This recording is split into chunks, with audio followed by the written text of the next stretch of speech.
Sir ਸਭ ਤੋਂ ਪਹਿਲਾਂ ਆਪਾਂ ਇੱਥੋਂ ਸ਼ੁਰੂ ਕਰਦੇ ਹਾਂ ਵੀ ਕੈਨੇਡਾ ਦੇ ਚੇਂਜਿੰਗ ਬਹੁਤ ਹੋਏ ਆ। ਜਿਵੇਂ ਹੀ 2024 ਚੜਿਆ, ਦੇਖੋ ਦੋ ਪਹਿਲੂ ਹੈ, ਇੱਕ ਤਾਂ ਚੇਂਜਿੰਗ ਬਹੁਤ ਹੋਏ, ਦੂਜੇ ਪਾਸੇ ਕਿਤੇ ਨਾ ਕਿਤੇ ਸਟੂਡੈਂਟ ਵੀ ਨੈਗੇਟਿਵ ਹੋਇਆ ਕੈਨੇਡਾ ਨੂੰ ਲੈ ਕੇ, ਵੀ ਕੈਨੇਡਾ 'ਚ ਕੰਮ ਨੂੰ ਲੈ ਕੇ, ਅਕੋਮੋਡੇਸ਼ਨ ਨੂੰ ਲੈ ਕੇ, ਹੈ ਨਾ। ਕਿਸ ਤਰ੍ਹਾਂ ਦੇ ਨਾਲ ਦੇਖਦੇ हो इस टाइम कनेडा के हालात की ने, स्टूडेंट की लाइफ उत्थे किस तरह की हैगी है? देखिए, आपने बिल्कुल ठीक बोला कि जैसे जैसे नया साल चढ़ा 2024, कनाडा ने फ्रीक्वेंटली अपने रूल्स चेंज किए। हर दूसरे दिन कनाडा की तरफ से कोई नई स्टेटमेंट आती थी रूल्स चेंज की। ये भी बिल्कुल सच है कि कनाडा में काम कम हो गया था, एकोमोडेशन की बहुत प्रॉब्लम आ रही थी। इसके लिए भी ये स्टेप उठाना जरूरी था क्योंकि बच्चा बहुत ज्यादा कनाडा के लिए अप्लाई कर रहा था, बहुत ज्यादा बच्चा कनाडा पहुंच चुका था। सो जो चेंजेस हुए थे वो हुए भी बच्चों के हक में है। जो चेंजेस हुए हैं उनसे फायदा भी बच्चों को मिला है, पेरेंट्स को मिला है। देखिए, जो जीआईसी बढ़ा है, जीआईसी बढ़ गया, बच्चे पे कर रहे हैं। अभी भी बच्चे कनाडा के लिए जो अप्लाई कर रहे हैं वो 20,635 जीआईसी के साथ ही अप्लाई करेंगे। बट उसमें एक दूसरा पहलू ये भी है ना कि जीआईसी बच्चे को जाते ही $8500 तो वापस ही मिल रहा है और 1200 कुछ डॉलर उनको रेगुलर इंस्टॉलमेंट में 12 महीने में वापस मिल रहे हैं। तो ये भी एक बड़ी बात है कि हम सच भी बताएं बच्चों को कि जीआईसी अगर 20,000 हुआ है, 8500 तो जाते रिफंड हो जाएगा बच्चे को। मैं ये भी कहना चाह रहा हूं, अगर बच्चे ने वो लोन लेके पे किया है, बच्चे ने कुछ गिरवी रखा है, पेरेंट्स ने कुछ भी किसी से उधारे पैसे लिए हैं, तो बच्चा वो पैसा अपने देश में वापस भेजे अपने पेरेंट्स को और वो वापस पैसा रिटर्न कर दे उनको। ये भी एक सोल्यूशन है इसका। दूसरा जो चेंज हुआ वो हुआ स्पाउस वीजा को लेकर कि +2 वालों का स्पाउस वीजा बंद कर दिया गया। +2 में मैरिज को एक्सेप्ट नहीं किया गया। अब जो स्पाउस वीजा मिलेगा वो सिर्फ मिलेगा उनको जो मास्टर डिग्री के लिए कनाडा जाएंगे। दूसरा, स्पाउस वीजा उनको मिलेगा जो +2 के बाद बैचलर डिग्री करने के लिए, bachelor in law, bachelor in medicine, nursing, ऐसे कोर्सेज करने के, प्रोफेशनल कोर्सेज करने के लिए कनाडा जाएंगे। तो कहीं ना कहीं ये चीज एक अच्छी भी की है कनाडा ने। +2 वाले बच्चे का जो हमने पूरा मैथमेटिक्स किया, +2 वाले बच्चे की उम्र होती है 17 साल या 18 साल। 18 साल में बच्चा +2 कर रहा है और वो शादी करके कनाडा क्यों जा रहा है? ये बहुत बड़ा सवाल था एक, जिसको कनाडा गवर्नमेंट ने कहीं ना कहीं इस चीज को देखा क्योंकि स्पाउस वीजा +2 के बाद रेशियो ज्यादा थी। अगर कोई मास्टर वाला बच्चा है वो उसकी रेशियो इतनी नहीं थी स्पाउस वीजा की। सो इस चीज को रोकने के लिए एक तो उन्होंने ये फैसला लिया गया।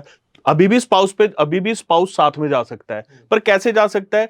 जो +2 वाला बच्चा है वो अपनी डिप्लोमा के लिए जाए, अपनी डिग्री के लिए जाए, एसोसिएट डिग्री के लिए जाए।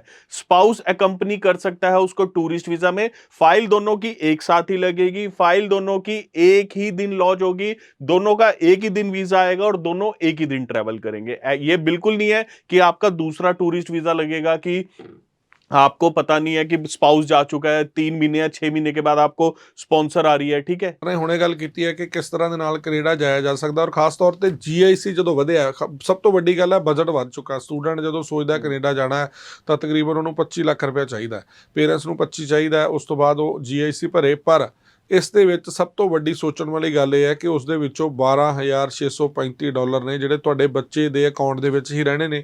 ਉਹਦੇ ਕੋਲ ਹੀ ਉਹਨੂੰ ਜਾਂਦਿਆਂ ਹੀ ਜਿਵੇਂ ਸਰ ਨੇ ਦੱਸਿਆ $8500 ਮਿਲ ਜਾਣਾ, ਯਾਨੀ ਕਿ ਜਦੋਂ ਉਹ ਜਾਂਦਾ ਹੈ ਤੁਹਾਨੂੰ ਘੱਟੋ ਘੱਟ $6,000 ਤਾਂ ਜਾਂਦਿਆਂ ਉਹ ਵਾਪਸ ਪਾ ਸਕਦਾ। ਜੇ 2,000-2500 ਆਪਣੇ ਕੋਲ ਰੱਖਦਾ ਵੀ ਹੈ ਬੱਚਾ, ਤਾਂ ਜਿਹੜੇ ਪੈਸੇ ਆ ਤੁਹਾਡੇ ਹੁੰਦੇ ਆ, ਤੁਹਾਨੂੰ ਮਿਲ ਜਾਂਦੇ ਆ। ਇਸ ਦੇ ਲਈ ਅਵੇਅਰ ਹੋ ਕੇ ਕੈਨੇਡਾ ਸਟੱਡੀ ਵੀਜ਼ਾ ਅਪਲਾਈ ਕਰੋ।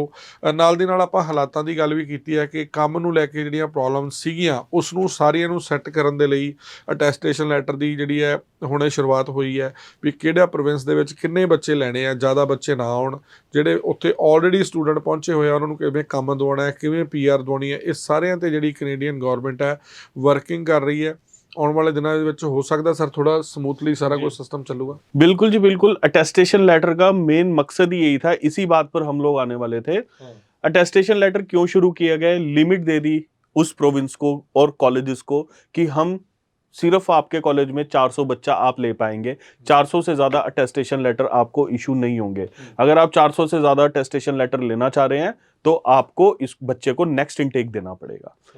हर एक की लिमिट तय कर दी गई। अब उन प्रोविंस को ज्यादा लिमिट दी गई जहां पर बच्चे बहुत कम जा रहे हैं। सस्कैचुअन हो गया, अल्बर्टा हो गया, बहुत अटेस्टेशन लेटर मिल रहे हैं। अगर मैं बात करूं Nova Scotia, Prince Edward island की मैं बात करूं, अटेस्टेशन लेटर ज्यादा इशू हो रहे हैं। और अटेस्टेशन लेटर ये भी नहीं है कि आपने अप्लाई किया और आपको महीने बाद आएगा। आज आप अटेस्टेशन लेटर अप्लाई करो, विद इन 24 आवर्स, एक दिन के अंदर अंदर आपको अटेस्टेशन लेटर इशू कर दिया जाएगा। सो ये सारा काम स्मूथ करने के लिए कनाडा गवर्नमेंट ने किया है और बहुत जल्दी ये सब स्मूथ हो जाएगा। बच्चों को काम दोबारा से मिलना स्टार्ट हो जाएगा, बच्चों की एकोमोडेशन का हल हो जाएगा। एकोमोडेशन का हल ऑलरेडी स्विफ्ट मूव भी आपके लिए एक चीज लेकर आया। एक आपको वेबसाइट देगा, जैसे ही बच्चा मेरे पास इनरोल करेगा आपको एक वेबसाइट देगा, उस वेबसाइट के थ्रू आप अपने आप को एकोमोडेशन के लिए भी इनरोल कर सकते हैं।